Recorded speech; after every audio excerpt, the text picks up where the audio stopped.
Muhawe ikaze nanone kuri Bansi de Life TV. Uyu ni wa mwanya mwiza mumenyereye tubagezaho ibiganiro bitandukanye. Uri kumwe nanjye Dorothée Uwimpuhwe. Ngira nti gira ubuzima kandi kwirinda biruta kwivuza. Turakomeje mu byisho byacu byiza kandi nkomeje gushima abantu mwese mukomeza kuduha imbaraga kugira ngo bino byigisho bigende neza. Turacyari mu byigisho by'urukundo. Uyu munsi rwose urukundo ni rwo rutuma iyi si izenguruka neza. Impamvu nzanye kino cyigisho cy'urukundo nuko nzi ko nkurikirwa n'abasore benshi n'abakobwa benshi n'abagabo n'abagore bagira ikibazo mu rukundo. Ubwo rero niyo mpamvu mba ngira ngo mbafashe.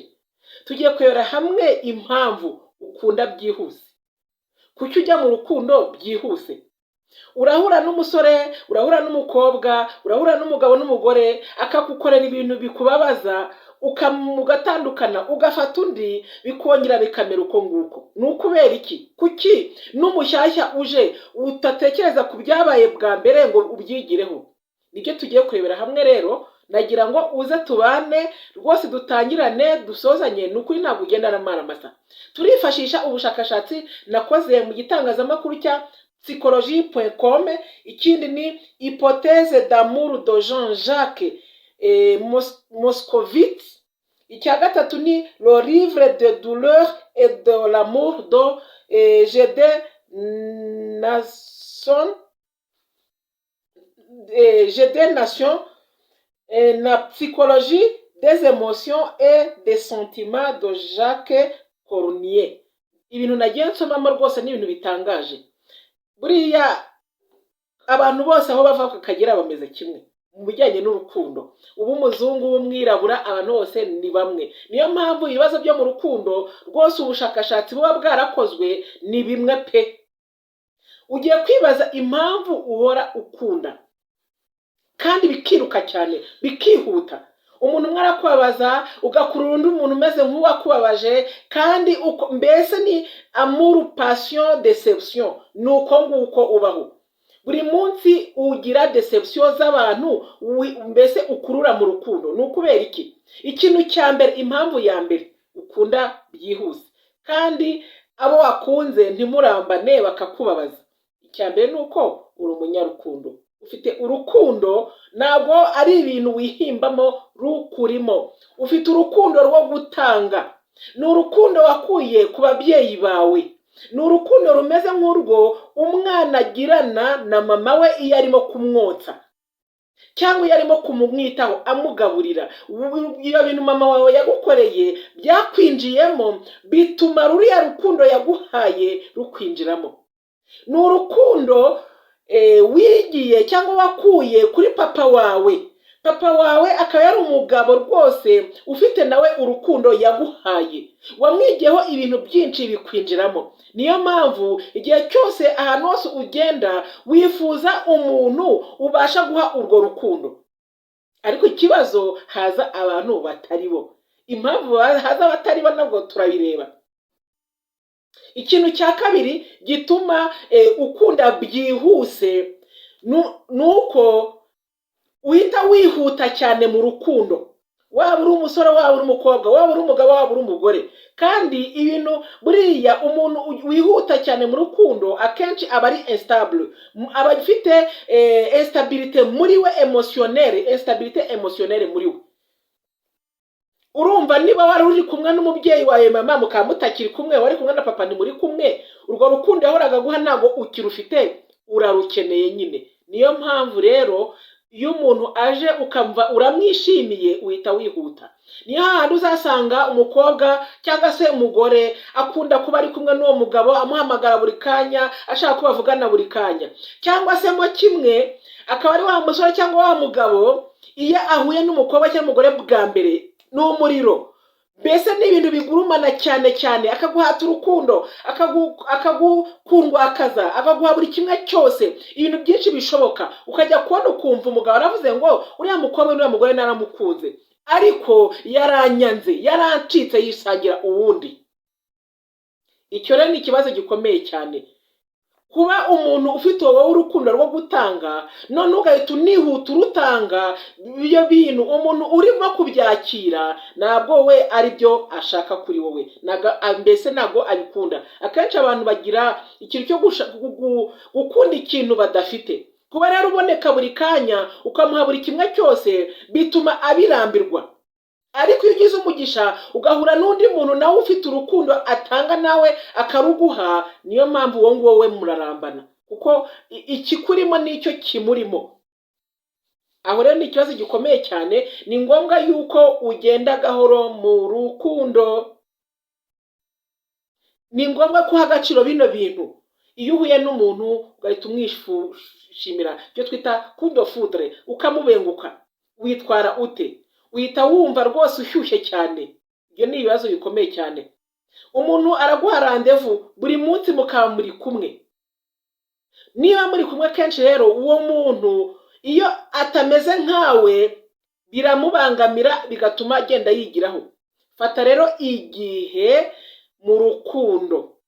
Igihe mu rukundo iyo ugifashe ni igihe cyo kumenya umuntu. Niyo mpamvu umuhanga umwe yavuze ngo urukundo ni igihe cyo kumenya umuntu nk'uwundi muntu utari wowe, ukabasha kumenya ibye akunda, ibyo yanga, ibimugira we. Mbese urukundo ni icyo ngicyo, ni ukumenya uwundi muntu, ukamenya personalite yiwe, ukamenya ibimugize we yuko bitandukanye nawe.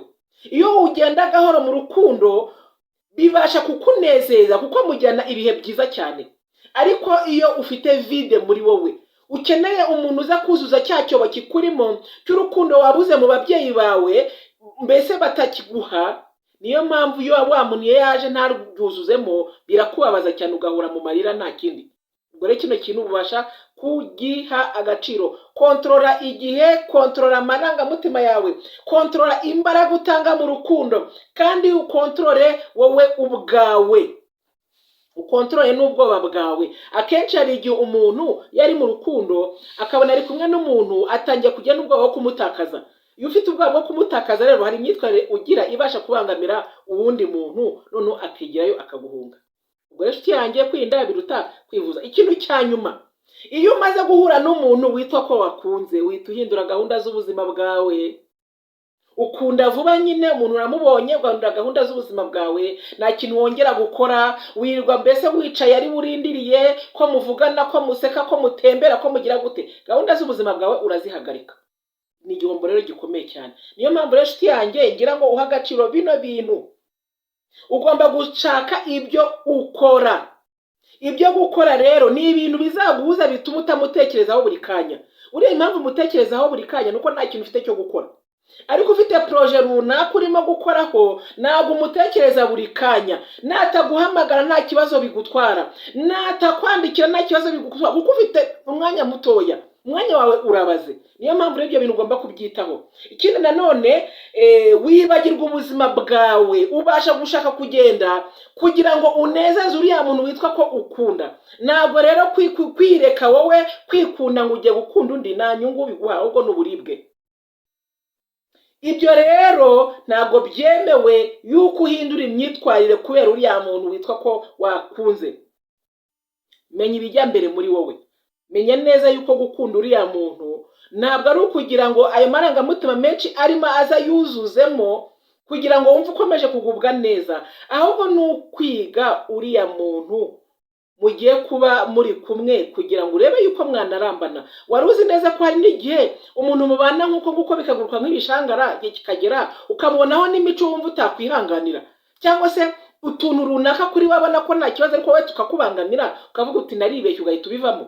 Bivuze rero ngo urukundo nyarwo buriya ni ukwiga ku muntu ukamenya ibyo akunda, nimba wowe wabikunda, nimba se utabikunda ukabimenya nabyo, ukamenya ibyo yanga, nimba nawe wabyanga, cyangwa se nimba wowe ubikunda ukareba ko mwahuza.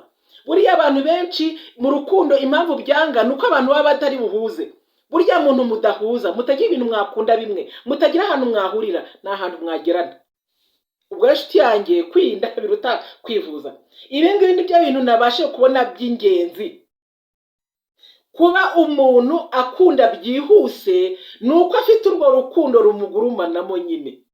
kandi urwo rukundo rumugurumanamo yarukwiye mu babyeyi biwe, none ntabwo abafite, yabaye mukuru, ntabwo ababyeyi biwe bakimuha rwa rukundo bajyaga bamuha kera. Ubwo rero ashaka undi muntu agomba kuruvomaho, yaba ari umugore, yaba ari umukobwa, yaba ari umugabo, yaba ari umusore. Aba bantu rero iyo binjiye mu buzima bwawe wifuza yuko buzuza cya cyobo kikurimo cy'urukundo.